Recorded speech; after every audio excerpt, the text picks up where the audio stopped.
Hello everyone, welcome to baby scholar classes. हमने पिछले lecture में डिस्कस किया था कि किस तरह से कौन सा ग्लैंड क्या सिक्रीट करता है, कौन सा एंजाइम सिक्रीट करता है। आज हम डिस्कस करेंगे कि वही एंजाइम का यूज करके जो है एलिमेंट्री कैनाल में कौन सा कंपोनेंट ऑफ फूड जो है वो कहाँ पे डाइजेस्ट किया जाता है। तो चलिए शुरू करते हैं। सबसे पहले बात करेंगे डाइजेशन ऑफ कार्बोहाइड्रेट्स की। जब हम ये वाला टॉपिक शुरू कर रहे थे, मैंने आपको स्टार्टिंग में ये चीज बताई थी कि तीन मेन कंपोनेंट्स ऑफ फूड होते हैं, जैसे कार्बोहाइड्रेट्स, प्रोटीन्स और फैट्स। ये हमारे पास जो है मैक्रोन्यूट्रिएंट्स में आ जाएंगे, और आपके मिनरल्स हो गए, विटामिन हो गए, वाटर हो गया, ये आपके पास माइक्रोन्यूट्रिएंट्स में आ जाएंगे। तो हम डाइजेशन की बात कर रहे थे मैक्रोन्यूट्रिएंट्स की। तो मैक्रोन्यूट्रिएंट्स में सबसे पहले बात करते हैं डाइजेशन ऑफ कार्बोहाइड्रेट की। Digestion of carbohydrate, digestion of carbohydrate की बात करते हैं। सबसे पहले फूड डाइजेस्ट होना कहां शुरू होता है? बक्कल कैविटी में शुरू होता है। और फूड का कौन सा कंपोनेंट सबसे पहले डाइजेस्ट होता है बक्कल कैविटी में? That is starch. तो शुरू करते हैं। कार्बोहाइड्रेट बक्कल कैविटी में डाइजेस्ट होना शुरू होते हैं। अगेन जनरल साइंस का क्वेश्चन भी आ जाता है, इस तरह के क्वेश्चंस पूछ लेते हैं।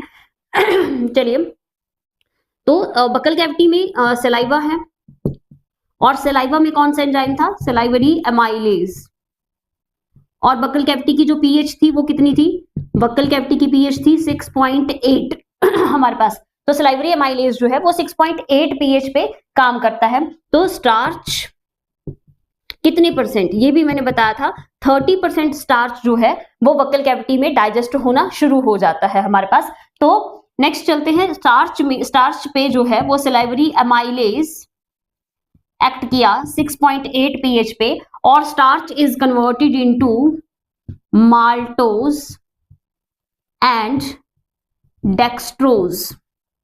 माल्टोज एंड डेक्सट्रोज में कन्वर्ट हो गया हमारा स्टार्च। कितने परसेंट डाइजेशन शुरू हुई बक्कल कैविटी में? आपके पास जो है वो 30% डाइजेशन शुरू हुआ। यहाँ पे ये चीज को ध्यान देना है आपने। आगे चलिए, नेक्स्ट पार्ट ऑफ आपके पास फर्स्ट पार्ट था एलिमेंट्री कैनाल का, बक्कल कैविटी, इसकी बात कर ली। Next part of elementary canal क्या है हमारे पास? स्टमक। तो स्टमक में कार्बोहाइड्रेट की डाइजेशन नहीं होती है। नो डाइजेशन ऑफ कार्बोहाइड्रेट्स, कोई डाइजेशन कार्बोहाइड्रेट की स्टमक में नहीं होती है। उसके बाद खाना कहां जाएगा? उसके बाद खाना जाएगा इंटेस्टाइन में। थर्ड पोर्शन क्या है? इंटेस्टाइन। इंटेस्टाइन में किस किस चीज की डाइजेशन होती है और कैसे कैसे डाइजेशन होती है? तो इंटेस्टाइन में आपको मैंने बताया था कि इंटेस्टाइन में हमारे पास जो है लीवर से बाइल आता है, और बाइल आके कहाँ पे स्टोर होता है? गॉल ब्लैडर में स्टोर होता है। गॉल ब्लैडर में स्टोरेज होती है बाइल की, और कंसंट्रेटेड होता है आपका बाइल, ठीक है। और साथ ही आपका पेनक्रियाज है। पेनक्रियाज से जो है वो पेनक्रियाटिक जूसेस आते थे। तो दोनों ही, इधर से बाइल आपके लीवर से, पेनक्रियाज से पेनक्रियाटिक जूसेस, सारे जो है वो कहाँ ओपन होते हैं? Duodenum of the small intestine में। First portion of small intestine that is duodenum, वहां पे आके ओपन होते हैं। तो बाइल का काम क्या है? बाइल का काम सिर्फ इतना सा है कि उसने फैट को एमल्सिफाई करना है। लेकिन जो इंटेस्टाइन अपना पेनक्रियाटिक जूसेस थे, उसमें हमने देखा था कि बहुत सारे एंजाइम्स हैं हमारे पास। कार्बोहाइड्रेट को डाइजेस्ट करने के लिए एंजाइम थे, प्रोटीन्स को डाइजेस्ट करने के लिए एंजाइम थे, न्यूक्लिक एसिड्स को डाइजेस्ट करने के लिए एंजाइम थे। तो इंटेस्टाइन में सबसे पहले जो फूड एंटर कर रहा है ड्यूडिनम में, उसके ऊपर कौन एक्ट करेगा? तो उसके ऊपर पेनक्रियाटिक जूसेस एक्ट करेंगे, ना कि इंटेस्टाइनल जूसेस। कौन एक्ट करेगा? पेनक्रियाटिक जूसेस एक्ट करेंगे। तो इंटेस्टाइन में सबसे पहले क्या आ गए? Pancreatic juices. पेनक्रियाटिक जूसेस में अब हम डाइजेशन ऑफ कार्बोहाइड्रेट कर रहे हैं, तो यहाँ कार्बोहाइड्रेट की ही बात करेंगे। जैसा कि बक्कल कैविटी में हमने देखा कि 30% डाइजेशन शुरू हो जाता है, वैसे ही ड्यूडिनम ऑफ स्मॉल इंटेस्टाइन में आके पेनक्रियाटिक जूसेस में एक एंजाइम है दैट इज पेनक्रियाटिक एमाइलेज, जो 70% स्टार्च की डाइजेशन में क्या करता है? हेल्प करता है। कौन सा? पेनक्रियाटिक एमाइलेज 70% जो है वो आपके स्टार्च की डाइजेशन में हेल्प करेगा। और यहां पे भी starch is converted into maltose and dextrose. Maltose and dextrose. तो इस तरह से डाइजेशन चल रही है हमारे पास।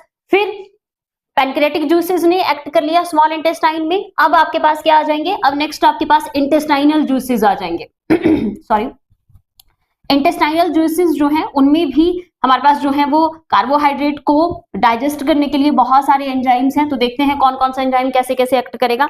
अब इंटेस्टाइनल जूसेस को क्या बोला था पीछे, हर टर्म को साथ में याद करते हुए और रिवाइज करते हुए चलना है। इंटेस्टाइनल जूसेस को और किस नाम से बोला था हमने, इंटेस्टाइनल जूसेस, और क्या बोला था इसको हमने, सक्कस इंटेरिकस बोला था। मैंने बोला था बहुत इंपॉर्टेंट क्वेश्चन है, सक्कस इंटेरिकस कौन रिलीज करता है, तो ये स्मॉल इंटेस्टाइन से रिलीज होते हैं। और सक्कस इंटेरिकस क्या था, सक्कस इंटेरिकस कुछ नहीं है, that is the mixture of enzymes that secreted from small intestine. तो आपके पास जो है इंटेस्टाइनल जूसेस में या सक्कस इंटेरिकस में कार्बोहाइड्रेट को डाइजेस्ट करने के लिए कौन कौन से एंजाइम है। तो अब आपके पास माल्टोज बना, तो माल्टोज को डाइजेस्ट करने के लिए क्या है, माल्टेज।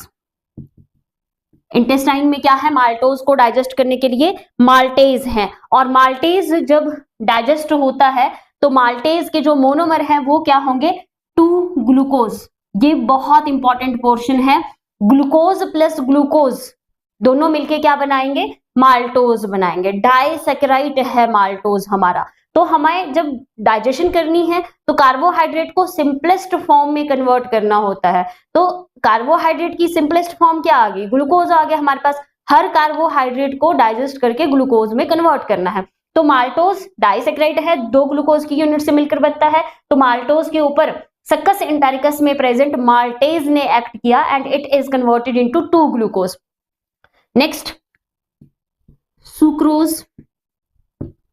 सुक्रोज को डाइजेस्ट करने के लिए सक्कस इंटेरिकस में एंजाइम है sucrase, sucrase and sucrose is converted into glucose plus fructose. ये यूनिट्स पता होनी चाहिए, ये पता होना चाहिए कि किस किस से मिलकर सुक्रोज बना है, लैक्टोज बना है। ये क्वेश्चन आता है, आया हुआ क्वेश्चन है पहले। सुक्रोज के ऊपर सुक्रेज ने एक्ट किया तो it is converted into glucose plus fructose, important again. Then आपके पास आता है third one is lactose. Lactose को डाइजेस्ट करने के लिए सक्कस इंटेरिकस में एंजाइम्स हैं lactase and lactose is converted into glucose plus galactose, glucose plus galactose, glucose plus galactose. ठीक है, वेरी वेरी इंपॉर्टेंट। यहां से क्वेश्चन बनता है कि माल्टोज अगर डाइजेस्ट हुआ तो किसमें कन्वर्ट होगा, सुक्रोज अगर डाइजेस्ट हुआ तो किसमें कन्वर्ट होगा, लैक्टोज अगर डाइजेस्ट हुआ तो किसमें कन्वर्ट होगा, किस चीज को डाइजेस्ट करने के एंजाइम कहां पे प्रेजेंट है, कौन सिक्रीट करता है।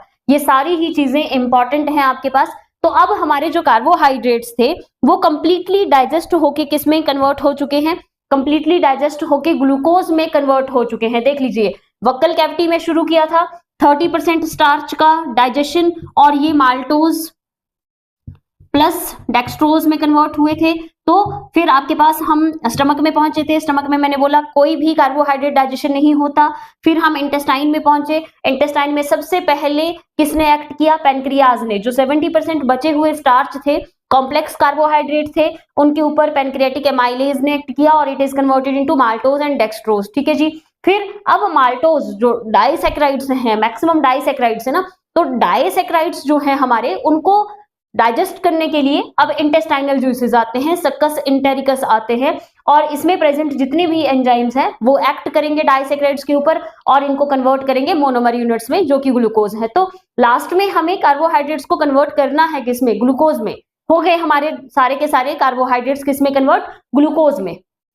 अब हम इनको इजिली, हमारी बॉडी इनको इजिली यूज कर सकती है। अब नेक्स्ट चलते हैं, जो फूड है हमारा उसमें नेक्स्ट जो कंपोनेंट है फूड का वो क्या है, प्रोटीन। तो डाइजेशन ऑफ प्रोटीन को देखते हैं कि डाइजेशन ऑफ प्रोटीन कहां से शुरू होता है, कौन कौन से एंजाइम कैसे कैसे इसके ऊपर एक्ट करते हैं। तो digestion of proteins, digestion of proteins, digestion of protein, digestion of protein. Digestion of protein कहां से शुरू होता है ये चीज देखते हैं। तो सबसे पहले बात होती है माउथ की या बक्कल कैविटी की। तो बक्कल कैविटी में कोई भी डाइजेशन जो है वो प्रोटीन्स की नहीं होती है, नो डाइजेशन। माउथ में किसी भी तरह की प्रोटीन की डाइजेशन नहीं होती है। फिर खाना कहाँ पहुंचा? खाना पहुंच गया आपके स्टमक में। तो स्टमक में जो है, स्टमक में हमारे पास पीछे भी हमने डिस्कस किया था कि पीछे जो हमारे पास स्टमक है, स्टमक में हमारे पास जो एंजाइम्स होते हैं प्रोटीन को डाइजेस्ट करने वाले, वो कौन कौन से हैं? एक हमने देखा था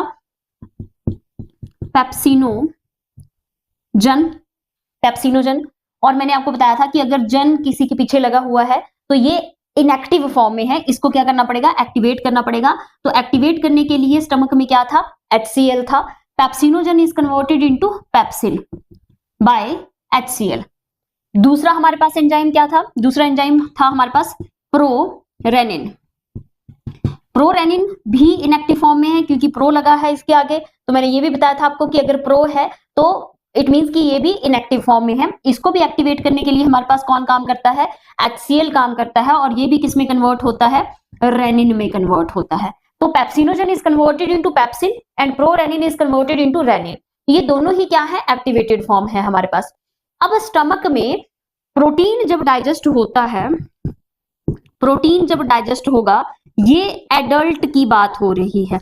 जो एडल्ट है उनमें जब प्रोटीन डाइजेस्ट होता है तो प्रोटीन के ऊपर काम कर रहा है पेप्सिन, और protein is converted into peptides and proteases. Peptides and proteases, ये है एडल्ट की बात। अगर मैं बात करूं इन्फेंट्स की, जो दूध पीने वाले बच्चे हैं, दूध पीने वाले बच्चों में मिल्क प्रोटीन रहेगा, और मिल्क प्रोटीन क्या है हमारे पास? केसिन। मिल्क प्रोटीन क्या है? केसिन। केसिन जो है आपके पास डाइजेस्ट होता है, इसके ऊपर कौन एक्ट करेगा? इसके ऊपर एक्ट करेगा रेनिन। इसको डाइजेस्ट करने के लिए कौन काम कर रहा है? रेनिन काम कर रहा है। तो रेनिन जो है वो केसिन को किस में कन्वर्ट करेगा? पैरा केसिन में कन्वर्ट करेगा, पैरा केसिन में कन्वर्ट करेगा। अब आपके पास जो है केसिन, जब पैरा केसिन में कन्वर्ट होता है तो यहां पे स्टमक में ये रिएक्ट करता है, स्टमक में ये रिएक्ट करेगा किसके साथ? कैल्शियम आयंस के साथ। और ये किस में कन्वर्ट होगा? ये कन्वर्ट होगा पैरा कैसिनेट में, कैल्शियम पैरा कैसिनेट में। किस में कन्वर्ट हुआ? कैल्शियम पैरा कैसिनेट में। और ये जो कैल्शियम पैरा कैसिनेट में कन्वर्ट हो रहा है, इसी को बोलते हैं curdling of milk, that is known as curdling of milk. आपने देखा होगा जब छोटे बच्चे दूध पीते हैं तो थोड़ी देर के बाद वॉमिट करते हैं, कई बार उस वॉमिट में दही जैसा कुछ निकलता है, दही जैसा दूध निकलता है हमारे पास। तो वो दही जैसा क्यों निकला? तो यहाँ पे जो है वो स्टमक में केसिन प्रोटीन के ऊपर एक्ट किया था रेनिन, और उसको कन्वर्ट कर दिया गया था पैरा कैसिनेट में। पैरा कैसिनेट जो है उसने रिएक्शन किया था हमारा कैल्शियम के साथ, और it converted into calcium para caseinate, और कैल्शियम पैरा कैसिनेट को ही हम कर्डलिंग ऑफ मिल्क बोलते हैं। तो स्टमक में फॉर्मेशन ऑफ कैल्शियम पैरा कैसिनेट हुआ, इसीलिए वो कर्ड जैसा जो है वो मटेरियल बाहर आया हमारा। तो इस तरह से डाइजेशन हुई। अब कैल्शियम पैरा कैसिनेट के ऊपर जो है वो एक्ट करता है पेप्सिन। कौन एक्ट करेगा? पेप्सिन। और calcium para caseinate is converted into peptides and proteases, peptides and proteases. तो जो हमारे बच्चे हैं, जो इन्फेंट्स हैं, उनमें एक प्रोटीन रहती है केसिन, उसको डाइजेस्ट करने के लिए उनके पास एंजाइम भी है रेनिन।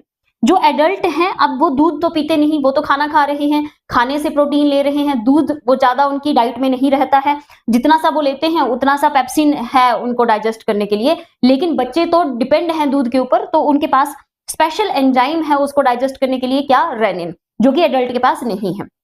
तो इस तरह से स्टमक में डाइजेशन हुआ किसका? अपनी प्रोटीन का।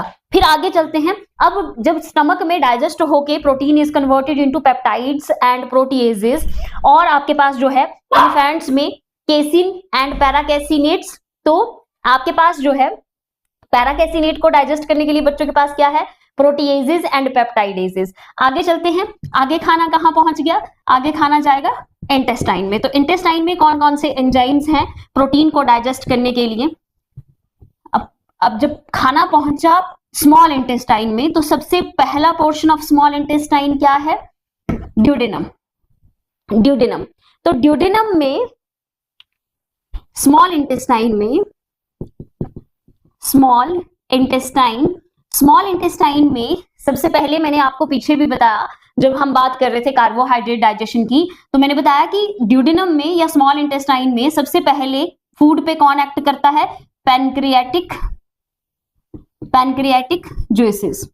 इसमें जो प्रेजेंट एंजाइम्स हैं वो काम करेंगे। और पैनक्रियाटिक जूसेस में प्रोटीन को डाइजेस्ट करने के लिए क्या क्या है हमारे पास? यहाँ पे 3 एंजाइम्स की बात पीछे भी हुई थी, मैं दोबारा से बता रही हूं आपको कि यहाँ पे एक एंजाइम है ट्रिप्सिनोजन, दूसरा एंजाइम आ जाता है आपके पास प्रो कार्बोक्सी पेप्टाइडेज, और तीसरा आ जाता है काइमोट्रिप्सिनोजन। ये 3 एंजाइम्स आपके पास जो हैं वो स्मॉल इंटेस्टाइन के ड्यूडेनम में प्रोटीन को डाइजेस्ट करने के लिए प्रेजेंट हैं, जो कहां से आए? पैनक्रियाज से आए। अब ट्रिप्सिनोजन इनएक्टिव फॉर्म में है, pro carboxy peptidase inactive form में है, और आपके पास कीमोट्रिप्सिनोजन, तो ये भी इनएक्टिव फॉर्म में। पहले तो इनको क्या करना पड़ेगा? एक्टिवेट करना पड़ेगा। और इनको एक्टिवेट करने के लिए अब हमें एक और एंजाइम की जरूरत है जिसका नाम है एंटीरोकाइनेज। इस एंजाइम का नाम क्या है? एंटीरोकाइनेज। एंटीरोकाइनेज कहां से मिलता है हमें? एंटीरोकाइनेज सक्कस एंटेरिकस में प्रेजेंट होता है। सक्कस एंटेरिकस क्या था? पीछे बताया मैंने, इंटेस्टाइनल जो जूसेस हैं, इंटेस्टाइनल जो सिक्रीशंस हैं, उन सबको इकट्ठा क्या बोलते हैं? सक्कस एंटेरिकस बोलते हैं। और सक्कस एंटेरिकस में प्रेजेंट है आपका एंटीरोकाइनेज। एंटीरोकाइनेज आया ट्रिप्सिनोजन में, जो अपना पैनक्रियाटिक जूसेस में जो प्रेजेंट एंजाइम है ट्रिप्सिनोजन, उसको एक्टिवेट किया और इसको कन्वर्ट किया ट्रिप्सिन में, इसको कन्वर्ट किया ट्रिप्सिन में। अब आपके पास है प्रो कार्बोक्सी पेप्टाइडेज, ये भी इनएक्टिव फॉर्म में है, इसको भी एक्टिव करना है हमें, तो इसके ऊपर एक्ट करेगा ट्रिप्सिन और ये कन्वर्ट हो जाएगा कार्बोक्सी पेप्टाइडेज में, कार्बोक्सी पेप्टाइडेज में। फिर आपके पास आ जाता है काइमोट्रिप्सिनोजन, तो काइमोट्रिप्सिनोजन को भी एक्टिवेट करना है, तो इसके ऊपर भी काम करता है ट्रिप्सिन। इसके ऊपर भी किसने काम किया? ट्रिप्सिन में, और ये भी कन्वर्टेड इनटू काइमोट्रिप्सिन। इस तरह से पैनक्रियाटिक जूसेस में प्रेजेंट 3 एंजाइम जो प्रोटीन की डाइजेशन में हेल्प करेंगे, उनको हमने क्या कर लिया? एक्टिवेटेड फॉर्म में कन्वर्ट कर लिया। अब आपके पास जो फूड में प्रेजेंट प्रोटीन है, ठीक है, जो फूड में प्रेजेंट प्रोटीन है, जो फूड आपका इंटेस्टाइन में पहुंचा है, उसके ऊपर एक्ट करेंगे 2 एंजाइम्स। कौन कौन से? ट्रिप्सिन और दूसरा आपके पास काइमोट्रिप्सिन। ये 2 एंजाइम जो है इसके ऊपर एक्ट करेंगे और प्रोटीन को कन्वर्ट किया जाएगा प्रोटीएजेस एंड पेप्टाइड्स में। स्टमक में भी protein is converted into proteases and peptides, और इंटेस्टाइन में भी protein is converted into proteases and अपना पेप्टाइड्स। ठीक है, अब हमारे पास पूरा प्रोटीन कन्वर्ट हो चुका है किसमें? प्रोटीएजेस एंड पेप्टाइड्स में। अब इनको हमने तोड़ना है और इनको डाइजेस्ट करके कन्वर्ट करना है अमाइनो एसिड्स में, तो इसके ऊपर तीसरा एंजाइम काम करता है। सारे ही जो स्टमक में बने थे प्रोटीएजेस एंड पेप्टाइडेजेस, जो इंटेस्टाइन में बने प्रोटीएजेस एंड पेप्टाइडेजेस, उन सब पे एक्ट करेगा अब हमारा तीसरा एंजाइम कार्बोक्सी पेप्टाइडेज, और ये कन्वर्ट हो जाएंगे अमाइनो एसिड्स में। तो जब कार्बोहाइड्रेट को डाइजेस्ट करना था तो कार्बोहाइड्रेट को डाइजेस्ट करके किसमें कन्वर्ट करना होता है? ग्लूकोज में। जब प्रोटीन को डाइजेस्ट करना है तो प्रोटीन को डाइजेस्ट करके किसमें कन्वर्ट करना है? अमाइनो एसिड्स में। तो हमने देख लिया कि वक्कल कैविटी से शुरू होके स्मॉल इंटेस्टाइन तक किस तरह से प्रोटीन की डाइजेशन हुई और हमने कैसे उसको अमाइनो एसिड्स में बदला। तो आज के लिए इतना ही। नेक्स्ट चैप्टर में, नेक्स्ट लेक्चर में हम देखेंगे कि किस तरह से डाइजेशन ऑफ फैट होता है, बाइल कहाँ काम आता है, और एब्जॉर्प्शन जो है वो किस मटेरियल की कैसे होती है हमारे पास। तब तक के लिए मेरे चैनल के साथ बने रहिए, लाइक कीजिए, शेयर कीजिए और सब्सक्राइब कीजिए।